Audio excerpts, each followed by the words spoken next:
పరిస్థితుల్లో మనం ఉన్నప్పుడు దేవునికి నువ్వు అంతగా మొరపెట్టు. నా వల్ల కాదు ప్రభు, ఇక నేనేం చేయలేను ప్రభు, అయ్యా ఇక నువ్వు మాత్రమే రక్షింపగలవు, నువ్వు మాత్రమే చేయగలవు, నీవే రక్షింపగలవు అని ఆయన మీదే ఆధారపడి యెహోవాకు మొరపెట్టిన ఎడల, యేసయ్యకు మొరపెట్టిన ఎడల ఆయన ఏం చేసే దేవుడు అంట? వెంటనే రెస్పాండ్ అయ్యే దేవుడు, వెంటనే రెస్పాండ్ అవుతాడు. ఎందుకని ఇక సరిపోతుంది, ఇక ఆ వరదల కొట్టుకుని మునిగిపోతా ఉన్నావు, అప్పుడు ఆయన చెయ్యి అందించాలి. పేతురు గారు సముద్రంలో మునిగిపోతున్నాడు, వెళ్ళిపోయాడు, లోపలికి వెళ్ళిపోయాడు, వెంటనే రెస్పాండ్ అయ్యాడు ప్రభు, వెంటనే చెయ్యిని అందించి పైకి లేవనెత్తి.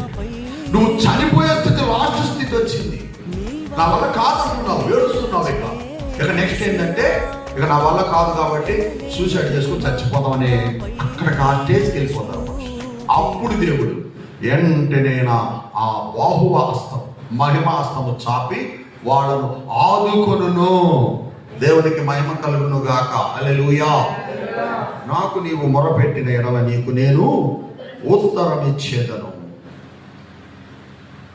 అలాగే మరొక్క లేఖనమే ఆ మాట